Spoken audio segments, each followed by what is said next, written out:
Hey, Derek, how's it going today? Greetings and good afternoon, Eric. It's going good. It's snowy here in Wisconsin. You're just down the road from me, so I know it's snowy there too. I have whiteout conditions here, actually, as you can see out my window. Indeed. Well, welcome everybody to another edition, actually episode 56 by my count of Running into the Fog. We like to gather here.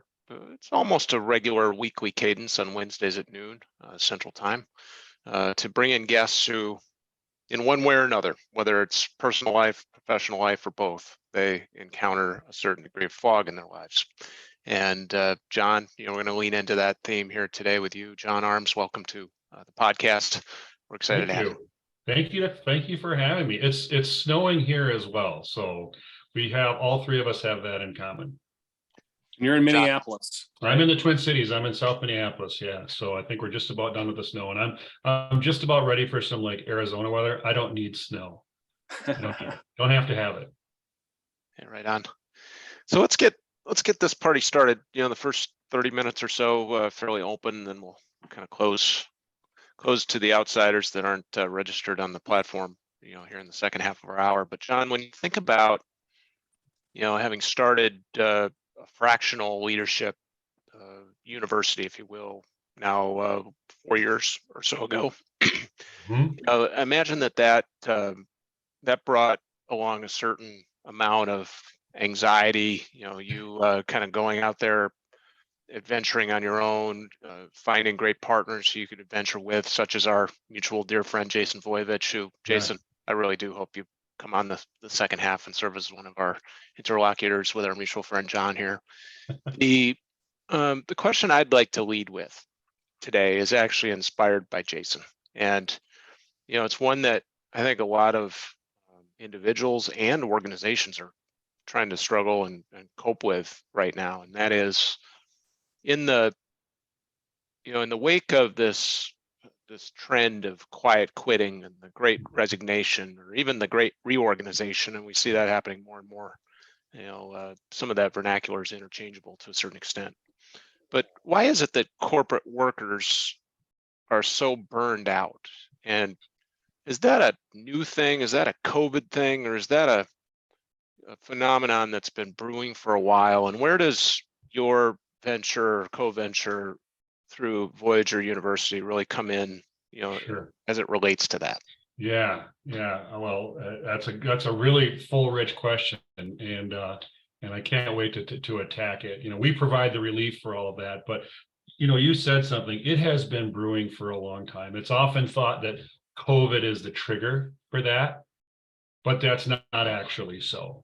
The trigger for it has been sort of marinating in the U.S. economy since about the end of World War II, when we got into the type of corporate work environment that started in a way and continued in a way that led to just massive burnout. So I'll unpack a couple things of that.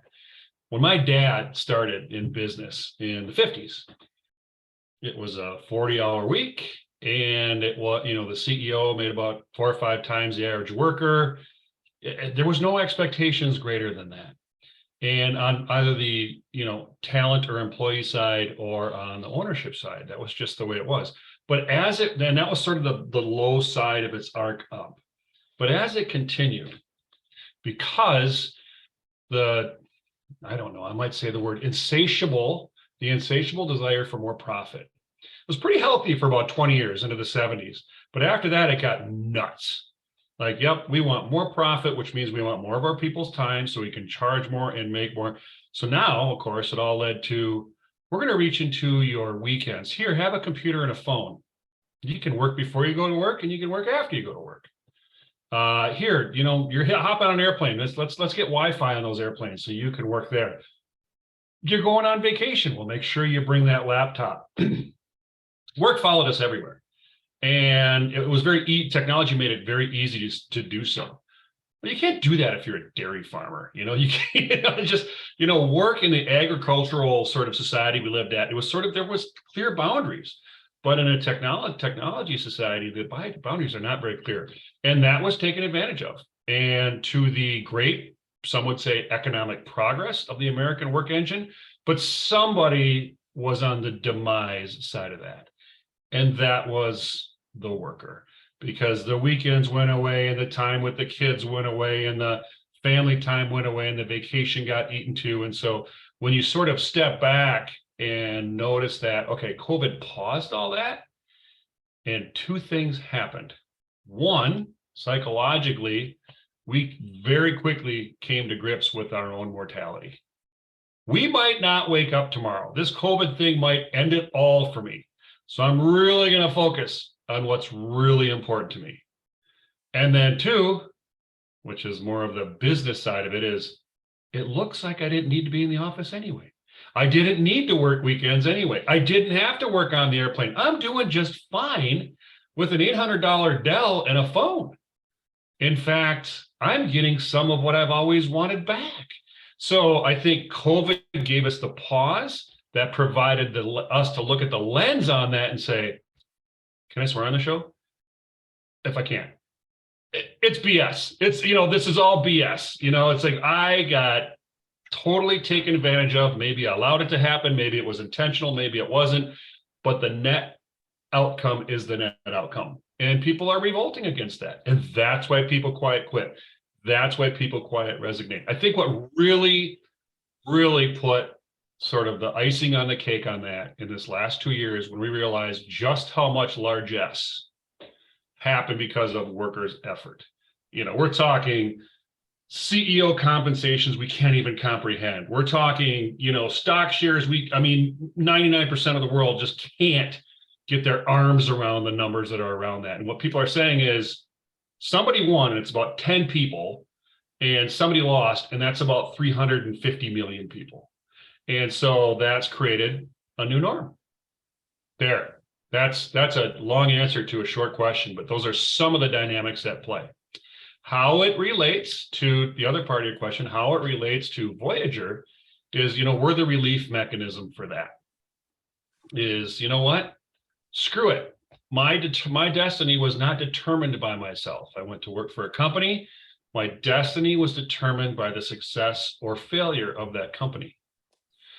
All of a sudden, that didn't work out so well. Layoff, cut, you're not getting, the top is thin, only 5 or 6 people are going to get equity. Everybody else is just, you're gone, right? And then the firings happened, and we really, really felt that. So this hunger for, I need me some of that self-determination. I need something where I don't have to live that way or act that way or even think that way. And it's not an anti-corporate thing. It's more of a embracing of our self-determination. On the front, it looks like I'm quiet quitting. I'm leaving something. I'm great resignating. It's all a departure, right? I'm leaving. But the question is, where are we going to? It's like, all right, screw it. I've had enough. Well, you gotta choose a path forward after you've had enough. And so that's where this whole pursuit of fractional, that's the space we're in, and independence, which, is growing like crazy. That's why we're going this way. And it's a great moment in American economy. It really is. So I'm going to stop there because that's a lot of words. Well, I was just going to jump in and say, the decentralization of power is something that really started during the great financial crisis. And, 15 years ago, the blow up, I've been researching lately what happened with BNP Paribas on, I think it was August 9th of 2007. That is the technical date when globalization started reversing. Now we see it becomes visible now when, we have no PPE for our medical folks and half our, pharmaceuticals are made in China. And we're wondering, boy, do we need to reshore all this stuff? Hey, by the way, where's our semiconductors coming from? Aren't they all made? Hey, they're all made offshore. And so we get to this point of recognition all of a sudden as a culture and a society that we've concentrated this power in the hands of a bunch of really narcissistic, not all of them, I'm sure, but a good portion, a higher proportion, I think, than the general American populace, narcissistic, selfish, some downright evil, and they don't really care about us. They don't think of us as human beings. They think of us as cogs in a wheel. And what I see happening with Fractional is a recovery, a seizure of the economics behind productivity itself. And I'll use Jason Voyevich, since Derek took his name in vain once already today. I'll do it a second time. And I think you did as well, John. So he better come on as an interlocutor in the second half just to defend himself. That's right. But I'll cite Jason Voyevich as someone that I was mentioning we have a long professional collaborative relationship with. But frankly, we couldn't afford Jason Voyevich as our chief marketing officer. He's too talented. So we can afford 20% of Jason Voyevich as our chief marketing officer, and he can do all the chief marketing officer things that Aurora WDC needs to have done, and then some. And we don't have to actually pay him what he's worth, to be quite candid. Now, that's not to say that in aggregate, he doesn't earn a fantastic, financial reward. I'm sure he does. But the change of the economic structure of how productivity itself gets done, I think, is what's most exciting to me. And what you've been doing with Jason these last 4 or 5 years is now you're propagating that. You're challenging people who are unhappy in these sort of tedious, drudgerous, almost sort of toxic corporate roles that they found themselves stuck in to break free and to give them, well, we can start cussing in the second half for unspeakable, but you know exactly what I mean. You said a really good word there, and as there's a re-seizing or a seizure of self-destiny. And this week, these last 2 weeks particularly, some things have come to light, and it just happened these last couple of days with Elon Musk, and now what's going to happen with Bezos. They're going to do some layoffs. They already have, and you have to ask yourself, do I want my fate tied to not only that person, that type of person, that thinking? And if I have to, I guess it's so. But what if I don't have to? What if I don't have to tie my fate to as you described, sort of that narcissistic, we've got all the money, we'll make all the decisions. And honestly, money doesn't make you a good decision maker. Twitter has proven that. And the same thing, I mean, it's proven again and again.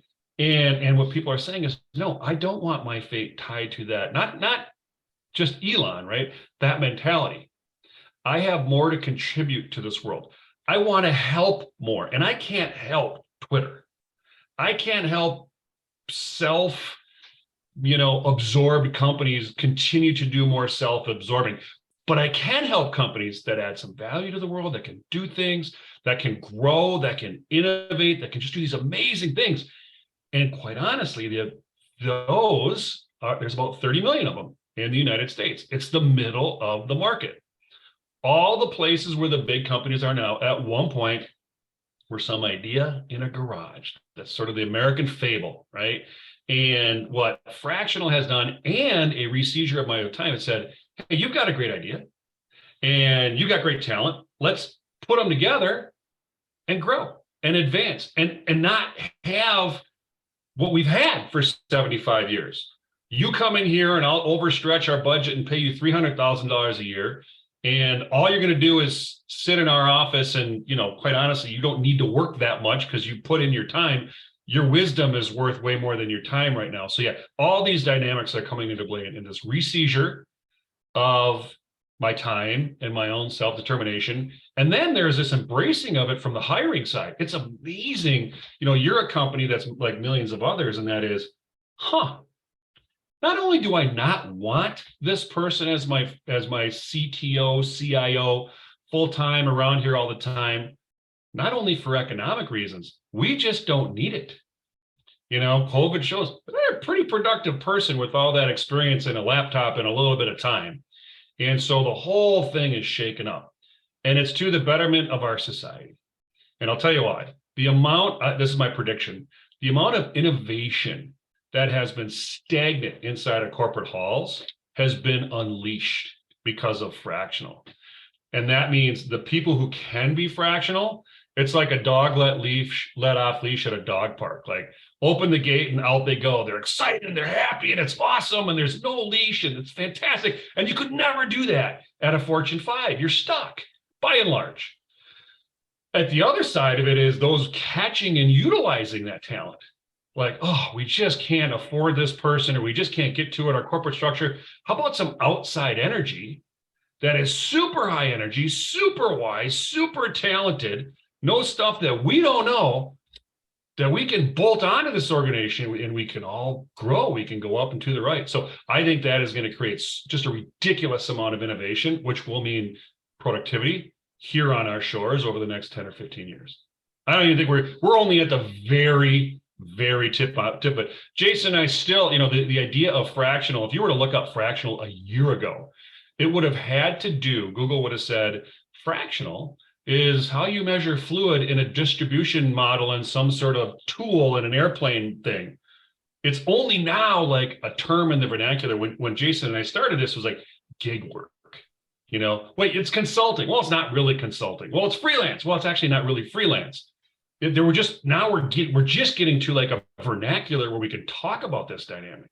So change takes time, but boy, is it exciting. And boy, is it just there are so many people dying to rewrite their next chapter, but they know replacing their current job with a similar one in the same sort of, what would you call it? So the same sort of work culture isn't going to write that next chapter. It's just going to repeat the last chapter, and nobody wants that anymore. So yeah, we're in for some good times with all of this fractional stuff. John, I have a question for you. Yes. Maybe it's inspired by the idea that could or should there be a fractional chief intelligence officer in an organization someday? So set that aside for a second. Okay. I'll invite you to respond to that notion here in a minute. But aside from that, what roles inside of a company, small, medium, or large, and I know there's going to be a size bias on your answer most likely. What roles are you bewildered as to why they haven't embraced fractional to date? Are there any? And where do you see those opportunities to kind of move the needle? Again, size bias included. What's out there, in terms of opportunities for fractional roles in the future that may not have been embraced as of November the 16th of 2022? Sure. The one of the first ones, I think it does stump me a little bit that there aren't fractional chief executive officers. There's fractional chief marketing officers, chief technology officers, chief operating officers, chief financial officers. Financial was probably the first one in, followed by marketing. That's a good model that fits, right? And now it's sort of like you can think about just almost fractional anything and it fits. But the two I think you're talking about, chief information officer and chief executive officer, it's so funny when you think about it. When a company is struggling, we need a new CEO. We need some outside thinking. Can't have somebody from the inside. Happens all the time, right? All the time. And there's a reason for that. We need somebody who isn't encumbered by our own internal biases and thinking. So it's written about in Forbes probably every week. This has happening over here at whether it's Nike or wherever, Well, that's a fractional person.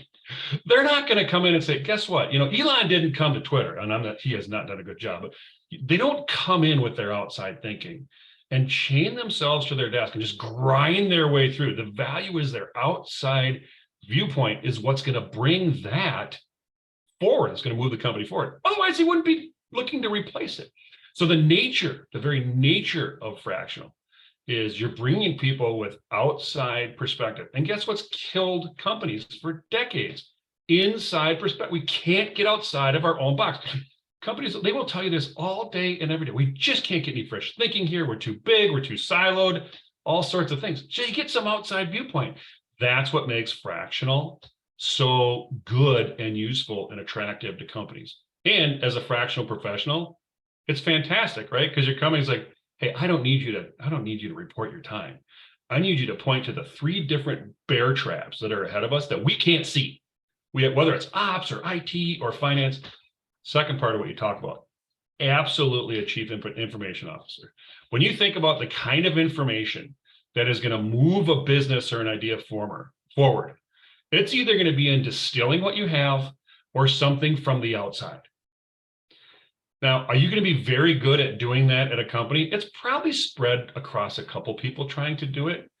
But when you think about information and data and its role in advancing a cause, a mission, or a business, and having someone who is fresh and energetic and skilled and has a viewpoint on that, there should be chief information officers. Absolutely, there should be chief information officers. Part of the struggle is still some companies are looking at as like, how do they step and repeat the way we do things? And that doesn't fit, and that's not the reason you hire somebody who's fractional. How do we break out of our own skin so we can grow? Like a snake or a crab. I think both those things do that, now that I think about it.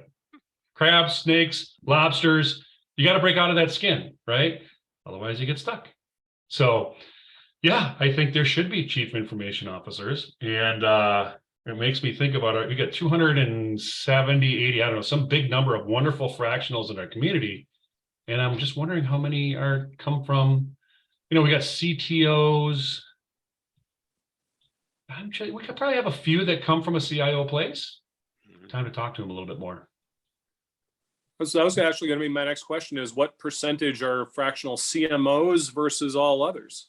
Since you and Jason are both really fractional CMOs, we come from marketing. Yeah, we come from marketing, good, bad, or otherwise. We started it actually just for marketers, and then we started to get people subscribing to the community and saying, but you're an ops person, or you're from finance. What are you doing here? And people are saying, there was no other path for me to go fractional or independent. It just didn't exist. Why is that? Well, I worked for 30 years over here, and they didn't have any interest in training me to be independent. It was quite the opposite. And so we're like, oh, we better listen to that. That's one thing I think Jason and I are good at, is we just listen to our people and say, what's happening? And we realize this is bigger than marketing. This is for everybody who's got all this pent up energy and looking for their next chapter. It's not just for marketing people. So we adjusted and opened the umbrella and opened up the tent to take on anybody who would fit in a fractional place and support their journey there. Nice. What is the percentage? Okay, good question. We're probably spread pretty evenly now, I would say. Early on, it was marketing and finance. Shortly after, we got a ton of people from ops that come from operations. The whole EOS thing has moved a lot of people into ops. We got a ton of people who are like chief sales officers. Very, very, very good fractional model as well. More lately, we've seen more chief HR, fractional HR people. That's been emerging quite a bit in the last few months or last year. Technology has always been pretty stable, but a lower percentage. We got plenty, but it moves at a kind of a more predictable pace. So for whatever reason, but yeah, I think we represent, like when you think of all the chairs in an organization, all the seats, all the butts and seats that would be in a leadership part, I think we represent all of them now, unless a new one gets created. Derek, do you have a question? Because I have a follow-up to that and an announcement to make at this point in the show. Yeah, are you seeing this anonymous attendee question in the Q&A? I am not. We should get to that. We should get to that at some point, but why don't you go first? Here it is. All right. So I want to make a quick little marketing announcement, actually, speaking of marketing. And that is, you see two QR codes on your screen in front of you, everybody. The first one you see has no logo in the middle of it. That's called a POAP, a Proof of Attendance Protocol token. It's a Web3 token that allows you to gain access to privileges later that we may make available to those of you who took the time to attend these things. So scan that, claim it. The POAP mobile app is the way I do it. There we go. I don't know if there you go. I claimed my unthinkable POAP here a couple of minutes ago, while Derek and John were talking. And then the second QR code you see on your screen, scan that if you want to stay here past the bottom of the hour, because in about 5 minutes, we're going to say goodbye to the folks who are streaming on social, and you're going to have to join the actual webinar bridge. If you want to do that, you got to scan the logoed QR code. It'll take you to a page you can register, and then you can hop on the real bridge, because the fun starts about 5 minutes from now when we open up to our interlocutors from the audience who are going to jump in. We're going to turn John over to them, and man, it's a free-for-all. 80 bar the door. Yeah, exactly. So quick marketing announcement. My big question was, and then Derek, you take this from John on his response. how many different, is it clients that you call them? What's the average number of outside fractional clients does a CXO serve? I think 4 is probably the average. It's about 4, and you want some math around that. So you can take on about 4 clients because you really don't sell yourself by day part. So like, well, 4 clients equals 4 days, because client needs don't just live inside of one day, and your ability to solve them does not live inside of 1 hour. Sometimes it lives inside of 1 minute. So 4 clients is a good mix. The economics are good. That's a couple $100,000 a year in revenue, so that's great. The opportunities are good because with that becomes, oftentimes comes equity and board roles and all that kind of fun stuff. So 4 is a good number. 3 is healthy. 3, if you have 3 or even 2, hey, you got more time for family, more time for fishing, more time to build a deck off the house, and still making really good money, and you're actually very satisfied. Satisfaction is the big thing. It's like, this is on me. This is my own self-determination here. This is on me and I love it. And it's 6 or more. The finance people tend to take on more. They're very good at it.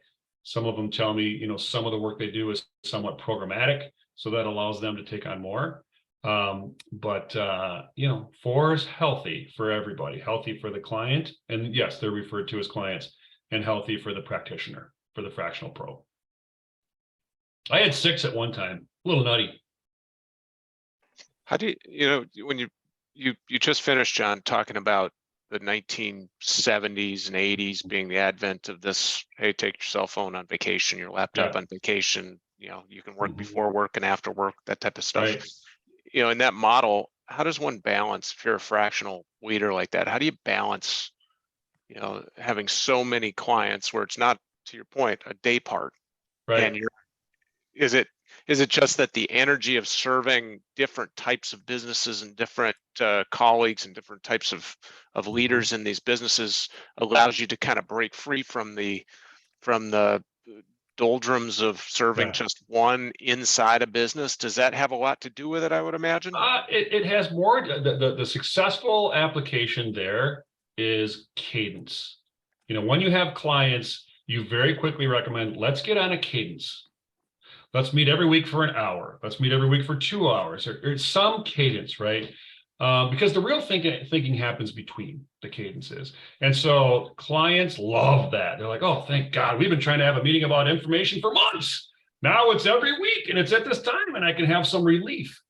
Same thing for practitioners. I am going to be thinking in a cadenced way so that what I do in the in-between sort of escalates to these moments. Maybe it's every week, maybe it's every 2 weeks.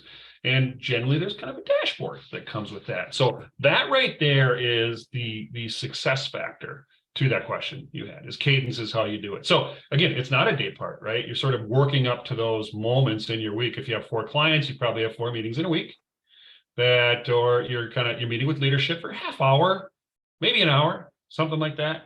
And going through the stuff, solving the issues. Got it. Cadence is king.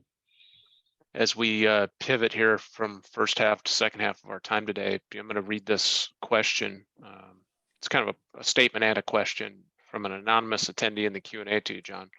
Some would argue this new breakneck speed of work, increased by virtual meetings and always-on access to the tools we need, no longer left at the office when we go home, right?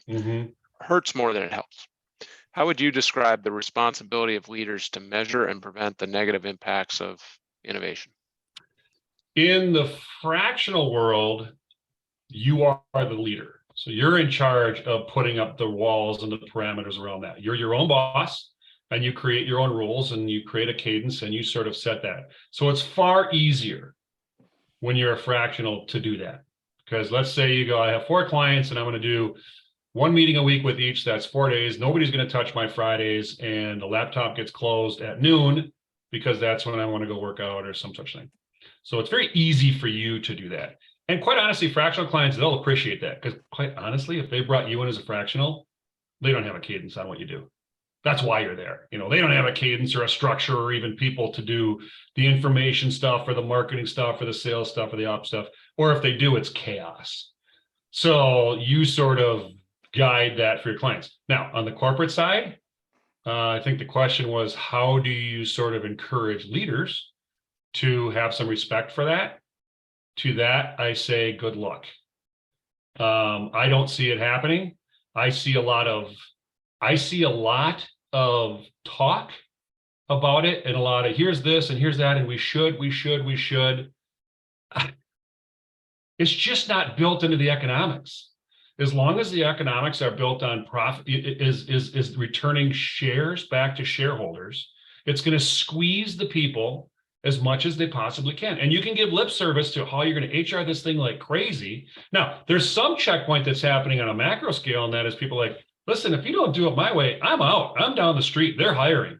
The trouble is the people who are hiring, it might be 1 or 2% better, but as long as the core is kind of a repeat of what we had, I wouldn't expect a whole lot of change. Because you just don't have the voice, right? You can't go to the CEO and go, you're doing your business completely wrong. We all need, all sorts of different things. And look what the struggle has been for them. Pizza parties, demanding you come back. They can't get it right. They can't get it right. And it's going to, and I don't think they will, quite honestly. I think the people are going to be the ones to guide it. When you're fractional, you're the one who guides it, and they appreciate it. And it's going to happen in the middle market. It's a brutal, honest truth, I think, and I may be wrong.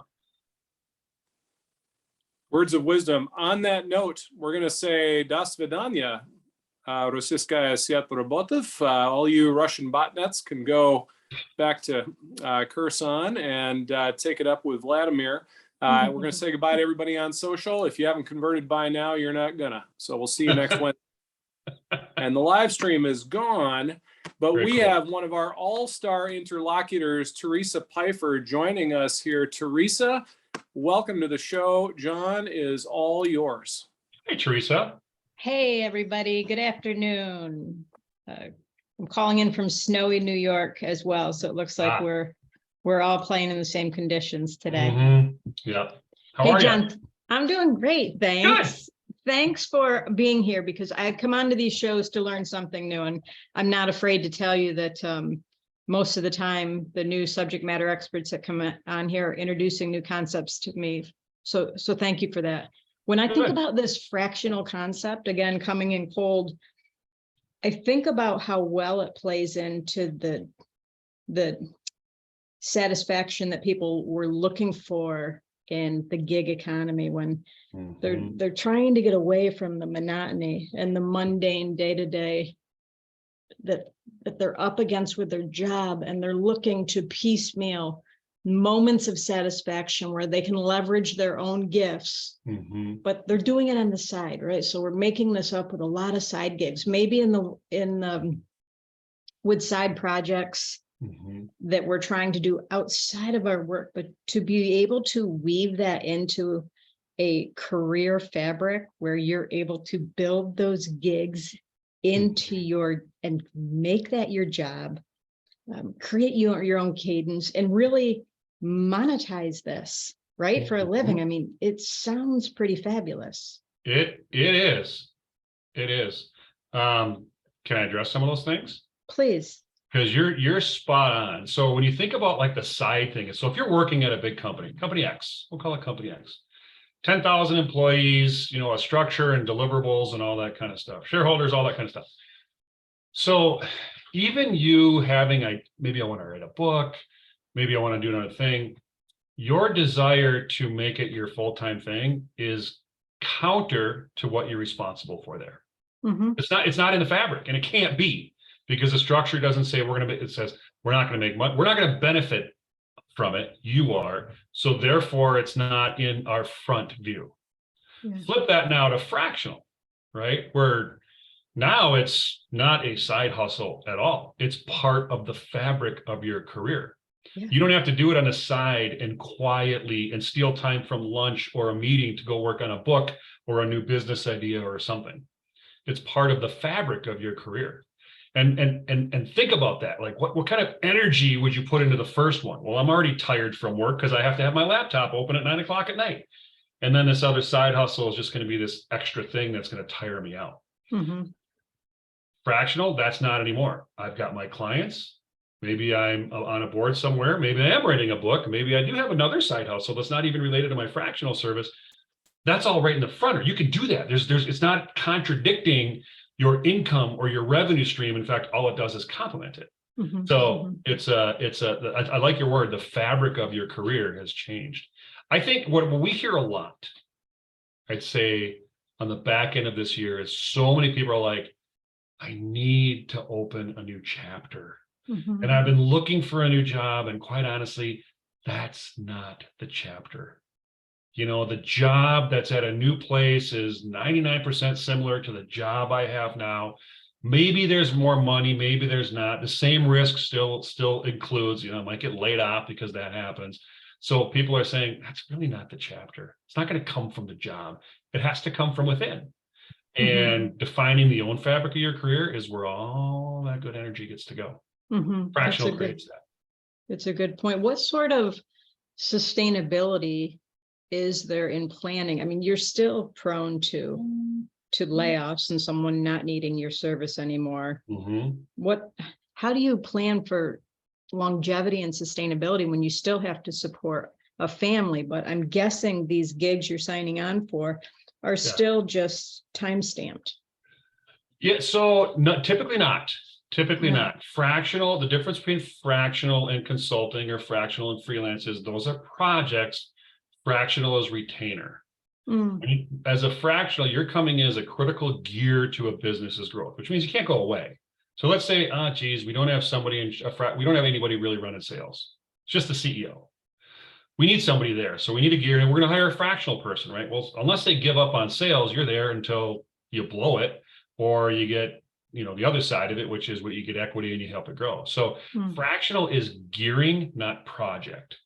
The risk reduction, and it's so interesting how this comes about. Financial people are the best talking about this as your career as a portfolio. Is you don't have one source of income, you're spread out across three. You've got three clients. So each of those clients is paying you $5,000, $10,000, $15,000 a month because you're the gear in their business that they need. So you have some protection if one part of your portfolio, one of your stocks, one of your clients, that industry goes south or they get bought and you're out, you still have two or three more that you can count on. Whereas if you have a full-time job, right, if they go south there, you're at scratch. And that's a very bad, desperate place to be. That's a good So point. the portfolio career, that's how a lot of people talk about it. Obviously, that makes sense to financial people, but it's still something people have to sort of get their arms around because 75 years of my money comes from the job, the one job, the one logo, the one, stock ticker name. Yeah. And that's not the case anymore. I think it plays well in competitive intelligence as well, because more and more, and I'm just learning this really in part from listening to the Joe Bros visitors here, is that once Intel hits secondary sources, it's old news, and trying to capture the wisdom of those that have the longevity in the space, it can be really difficult to figure out how to get your hands around that without coming with that really expensive price tag, pulling it in piecemeal and building that into your competitive intel strategy. And especially if you can, use that outside knowledge in multiple pieces of the business, but it's priceless. And I think more and more people are relying on that level of intel. Yeah, our part of the fractional world, specifically our world, it's training and community. Those are the two things that make Voyager go, and it makes the people go. And we've got a population of several hundred people who have massive amounts of intelligence, and it doesn't belong to anyone but themselves. Yeah. But it's accessible by all. You can get to it. That's why people join our communities. Like, I need to talk to someone who has 30 years in ops, 30 years in ops in milk production. I don't know, whatever. But it's there, and it only belongs to them. They don't have a logo that they work for. They work for themselves. So therefore, their experience is on the open market. It's a beautiful thing. One last question before they pull me out here. When you just mentioned your community and the intel and people can access it, are they able to access some of these fractional leaders like GLG consultants through you? Meaning, we're different. Yeah, we chose a totally different model. So there's the supply and demand side of access. Mhm. So you go to what we call a bench, and they have fractional people, and they'll deploy them for you. Mhm. We're very much the opposite side of that. All we do is supply side. All we do is build fractional people up, give them tools and community. And so if somebody says, John, I need a fractional CTO, great. Go to our community. There's an index of them. Have at it. Oh, They're okay. there. We don't take any money. We don't want any money. We don't get in a transaction. None of it. We train our people how to have a good transaction with that. Mhm, mhm. But we don't want that. The reason why is I think it is on Eric's t-shirt, annoy the establishment, because Mhm. it's a blue ocean, right? There's nobody that does it this way. Everybody Mhm. wants a piece of, if I'm going to say, Teresa, you can go work for company X and I want a piece of that money. That's 99% of this economy right now. Mhm. 1% is what we do, which is direct. And is it, we've had people say that's both brilliant and stupid at the same time. Jury's still out. I don't know, but I know our people like it, and we're here for the people. There So, you go. good And enough you're for me. satisfying the need. That's That's right. exactly it. That's Oh. exactly it. Pleasure to meet you, John. I'll turn it Thank you, back over to Teresa. the crew. Very good to meet By the you. way, Teresa, your intuition was so good. That was actually my question. I was going to say, so are you pimping these folks out now and you're taking a little piece of that action? It is how I was going to say. You said it much more Yeah. eloquently than I ever could. It's But self-pimping. yeah, and my follow-up to that was going to be, well, how do you choose? Is it, how do you match make like that? So fantastic answer. Teresa, thank you so much. Stick around. We'll bring you back on a little later. We've got John's business partner, Jason Voyevich, actually coming on next. So Jason, John is all yours. I recognize And that guy. we'll get the rest of us off of here. Hey, buddy. Yeah, no, I know that guy. I know that guy. John, I knew you'd have so much value to share with the community here. Always. Thank you. Always an honor to be a business partner with you on this venture. It sure is. Likewise. There's so many things we could talk about, but I want to talk about why we did it. And I think that's important. I think the why is important. I think lots of us have talked about the difference between kind of a finite and an infinite game in terms of what we're trying to do. And I think Teresa's question got at what that is, that, for those, you can go online and you can find fractionalx.com, whatever, where you join a bench and then they do the sales for you and they put you somewhere and they take anywhere from 30, 50, 70% of your money. In my mind, that's not being independent. That just means you're a slave to a different master. Right. So I think about that and I think, well, we're doing that differently. I'm curious, that's a really different perspective. I certainly have my answer to this, but what is Voyager U's infinite game? What are we trying to do in the world? How would you describe it? Well, I think the driving word, it's two words, but it sounds like one word. And that is, our infinite game is to get at that self-determination. That's our infinite game, is there's many pieces to that. And quite honestly, I think it's a rekindling, not a new thing.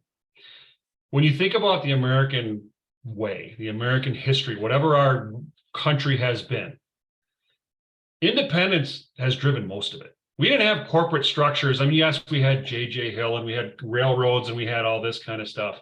But until, I think, what was it, Jason, you're the historian. At what year did we flip from an agrarian society to an industrial society?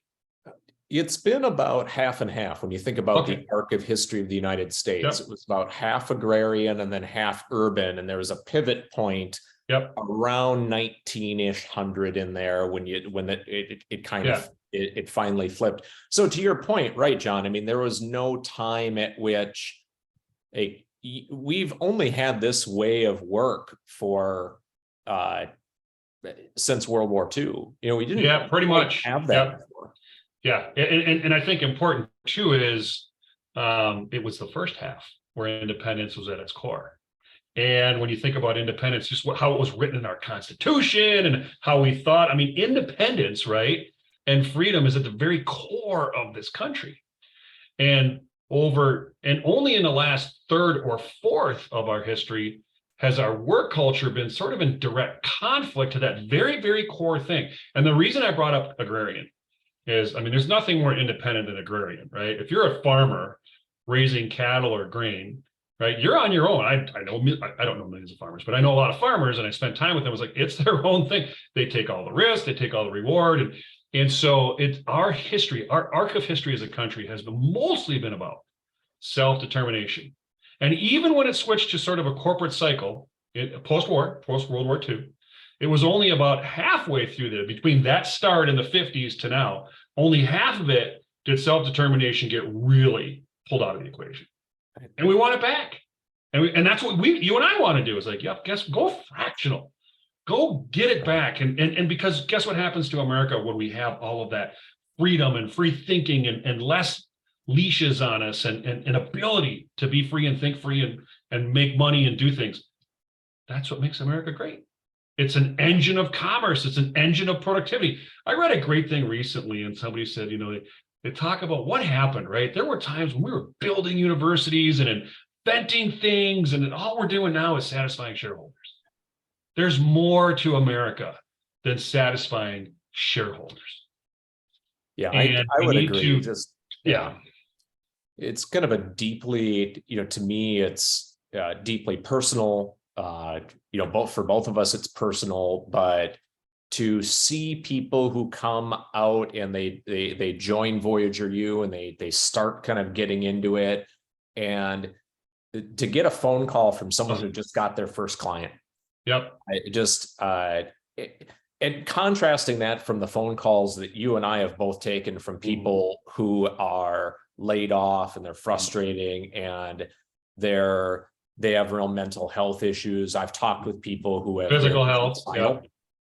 I've talked with people who've been divorced. I've talked with people whose families are falling apart. It's heartbreaking, but then to see them 3 months later, after they've embraced the fractional life and they are self-determining, they've gotten their own clients and they get that sense of self back. There's nothing like it. They ain't ever going back. Yeah, that's all it needs to be for me is, sort of the mitzvah for me is that is how you kind of make a difference in the world. Just seeing that, we want to change the world of work, but for me, it's, I want to change the life of one person. That's it. Yep. That's my goal. Yep. And it's kind of funny because when you think about what we want to do, right? All this self-determination and all this independence coming through in a fractional way, it might sound like it's anti-corporate. Yeah, it's not though. It's not. It's absolutely not. Companies love it. Yeah. Initial resistance because it's new and strange and different. But when you start talking, what am I going to get with a fractional person? Well, they're going to tell you what to do. CEOs are like, thank God. I don't know what I'm doing. This ops thing, it's not me. Or this sales thing, it's not me. Or this finance marketing thing, it's not me. I don't know what I'm doing. And I'm afraid to admit it. And I certainly can't admit it to a college kid or a offsite consultant from Accenture or something like that. But I can admit it to somebody who's got gray hair like me, man or woman who's been there and done that, has the scars, and we can have a conversation about what they know and what I don't and how that can move us forward. It is an amazing relief to businesses to bring in fractional people. Yeah. There's just some initial friction because it's different, right? I still get this. I'm like, well, I don't want fractional. I want a full-time person. Okay, I get it. Ultimately, you probably think you do, but those who hire fractional, like, I don't know what I was thinking. I didn't want them full-time, and they don't want full-time because it's working better all the way around in this fractional way. So, yeah, small little thing, changing the whole world. That's all. Steve Cadigan writes about this in his book, Workquake, which I highly recommend everybody get. Work is quaking. It's the tectonic plates are shifting. There's volcanoes erupting. There's aliens coming out of the ground. It's like the whole thing is just bursting up and shaking in the core. And it's not like you know, how when you look at the American landscape, right? Like when quakes happen, the landscape is forever changed. Oh yeah, it'll all just go back to nice flat land. It's forever changed with the quake, and we're in a quake. I talk to Steve every now and then, and I think that was the best title for work quake. So many meetings. So I have a question for you guys. I'm really not trying to catch you in a quagmire of a question to close today's podcast, but I could see where once you hear this question, you might say, Derek, why did you pose that question? But I'm going to pose it anyway, because you guys are smart and you're daring and you're game for almost anything. Mhm. So here's the question. Let's say you go back to that old way of doing work and you go to work for a company and you fill out your W-4 and you have a certain payroll taxes withheld, and you go through this whole rigmarole of, you know, they are like us as employees, your employer's responsible for withholding a certain amount of your paycheck and all this sort of thing. Well, when Teresa was on here, you talked about the movement from project-based consulting to retainer-based consulting. When you counsel these new fractional leaders to consider this model, what degree of your attention is being placed on now don't forget that you have to maintain a certain sort of status, or you're going to have the IRS agents that seem to be being hired in droves. You're going to have them on your doorstep, and you're going to have the IRS itself after you, and you're going to have, you know, potentially an invitation for certain degrees of problems coming your direction by and through this notion that you're retainer-based consultants, but they may try to reclassify you at some point to be a retainer-based employee. You bet. Can you speak to me about that? Yeah. So we have a course on that. So that's helpful. And so sort of, but I'll tell you the probably the best part. So we sort of give people parameters and what to do there. You get an accountant, and because they know how to deal with this. And just like if you're an operator, your job isn't to know how the government's going to classify you, but it's an accountant's job to do that. And one of the best advice we give is like, talk to your accountants, tell them what you're doing. They're going to have answers in their hand, in their pocket. They can pull out and go, totally got it. This actually isn't that new to us. And here's what you do. Now, we give you guidance and parameters and the kind of questions to ask and all that kind of stuff, but that's the way you solve it. And so yeah, it's easier than it thinks. And I know that sounds like a simplistic answer, but I mean, sometimes the simple answer is the best one. I mean, that literally is it. We don't train you to become your own accountant. Don't do that. Yeah, I think that's key. You know, even a few years ago, finding an accountant who understood fractional and understood that was kind of hard. But now, all kinds of accountants are beginning to specialize their practice in people like us because we pay well, and we put them on retainer to make sure we have that. We have one of our founding members is a Legal Shield representative, where you sign up for 30-ish bucks a month or something, and you have access to basically an on-call attorney that if you've got a question about that. I mean, specifically with that IRS rules, I mean, the number one thing the IRS is looking for is basically to classify someone as an employee is, hey, are they giving you work direction? Like, and as an experienced fractional professional, you're doing the opposite thing of that. You are providing the direction to your client. The client isn't directing your activities. That's kind of the key. There's like an ABC test, and that's like the number one thing they're looking for. So, but neither John nor I are attorneys, accountants, nor do we want to be. So we hire them, we put them on retainer, and they help us answer those questions and kind of keep us out of that. But yeah, you got to be a little bit more, you know, for instance, if you're an Uber driver and Uber tells you who to pick up and when, and how much you're going to make and exactly how that's going to go, and even the route to take, kind of hard not to say you're their employee. And that's what the California thought. Yeah. But there was some of the consultant legislation has failed in even places like California has failed there because for people like us, it isn't applicable. And they know it. It's obvious when you look at it. It is, yeah. We don't follow that. We're not employees, and there's no basis to classify us that way. Mhm. I love your Fractional is a distinction. Yeah, ahead, it's a very low cost, low risk place to be. The reason there's fear around it, of course, is like, well, I just came from a Fortune 500 or a Fortune 2000 company where we spend all sorts of time on fear, risk, taxes, and all that kind of stuff. You know, you're running a I don't know, $250,000 to $500,000 business with 4 clients. It's just the complexity is just not there. The rules are very simple around it.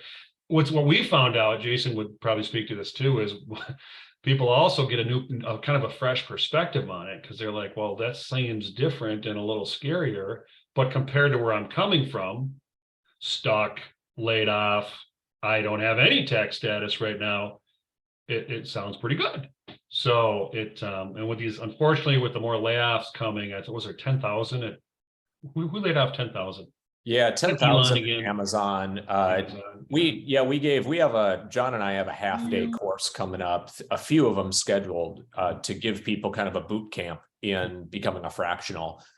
And we're giving it to the Amazon folks, just whoever wants to show up there. That's kind of our infinite gain. We're there to help people, kind of reframe their perspective. And we believe that will kind of unleash a lot of that productivity. And yeah, there might be some pain for those people who still believe they can take advantage of people.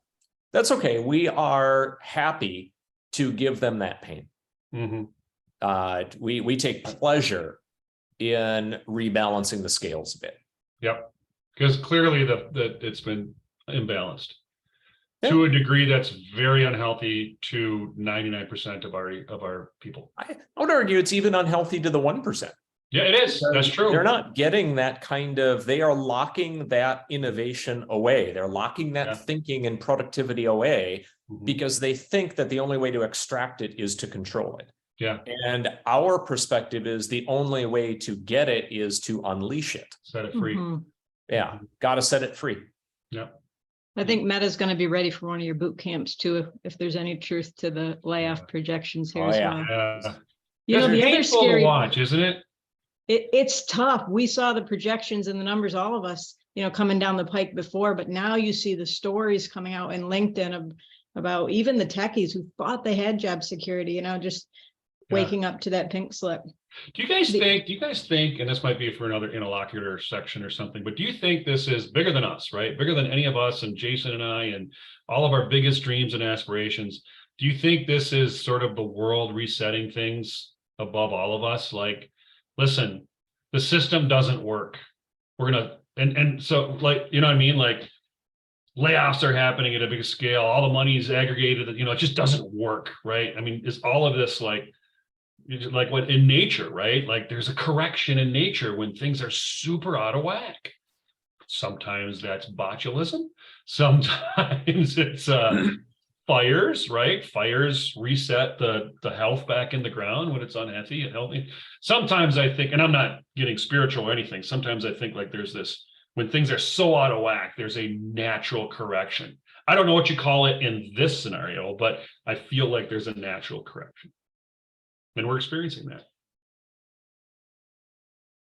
The other scary piece to this that ties in with what you've referenced several times today is with the macroeconomic conditions and the cutbacks and the layoffs and the spending sensitivity also comes the reduction in the innovation budgets and the R&D, right? So at a time when you need that level of creativity and emerging tech, you're seeing the contraction there as well, and we will for the period to come. Right. I mean, we need innovation, right? And the energy that's needed to drive that. Talk about a dog that has to be let loose at the dog park. I mean, that needs to be unleashed, in order for us to really make progress on all fronts, social fronts, science fronts, all of that. And if it's held up, if it's stuck in our current structure, that's not good for anybody. We're unsticking it. We're our little part, right? Jason and I, we're our little part. We're unsticking it one person at a time.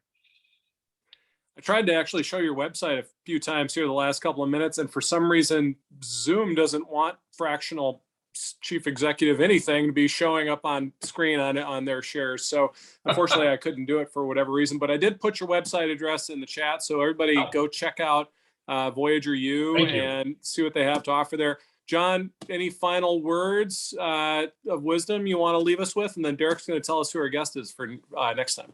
Absolutely. My final word is go reach for your own self-determination. It will give you everything you need in this life. That's my final words. Words of wisdom. Thank you, John, for being a fantastic provocateur today. Derek, when's our next encounter, and who's it with?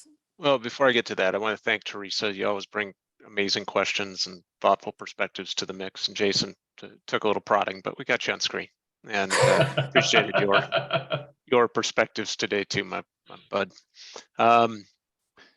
So we're off week next Wednesday for pre-Turkey Day, Thanksgiving.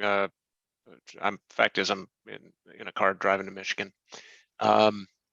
And then we are back again on this channel Wednesday, November 30th. I just booked our guest this morning, believe it or not, Raylene Gagnon, who is a longtime Intel leader. She worked for Manpower Group, kind of ran their division of looking at how talent, intelligence can inform, corporate strategies and different things like that. She's since moved on from Manpower about 6 weeks ago, and she's working for a different organization now, still in that game. Total talent intelligence is what she specializes in, and Raylene will be our guest here in 2 weeks. And then we have a fairly full December, actually. I think notwithstanding the Wednesdays immediately before Christmas and New Year's, we're full up. So another few guests coming up right after Thanksgiving, and just really appreciate everybody that takes time out of their day to listen into the Johnson brothers. And even though one thing I did want to leave you with, and John, you mentioned this a little bit tongue in cheek. You mentioned how you're surprised that more fractional CEOs aren't out there. Yeah. Just don't give my brother that idea too much. I've got a wife and 4 kids who kind of depend on me to have this job. Yeah. Well, you know what happens when a fractional comes in, it lifts the organization. So you're good. That's true. Yeah. That's true. What would happen is, unfortunately, Eric you get a fractional CEO, he'd be wandering around looking for other stuff to do. He'd have time. That's probably true. Yeah. So that could be good, or it could be bad, but no, it's good. It's all good. It's all good. What a great hour we've spent, everybody. Thank you so much for all of your wisdom and insights. And John, it's good to count you as a friend. I hope we can meet in person someday when we're in the Twin Cities, or you're in Madison, and we'll have a couple beers or whatever. Let's go to Madison. Let's go to Brats on Main. That works for me, man. Yeah. That's perfect. Well, thanks everybody for running into any of those. Thanks everybody for running into the fog with the Johnson brothers once again. Teresa, Jason, John, very, very good hour spent. And we'll see you back here on the 30th of November. Have a fantastic Thanksgiving, everybody in the United States, and wherever you may be coming from. We hope to see you back on the show again. Thanks, Derek. Have a great week, everybody. See you, Eric. Take care, everybody. Thank you.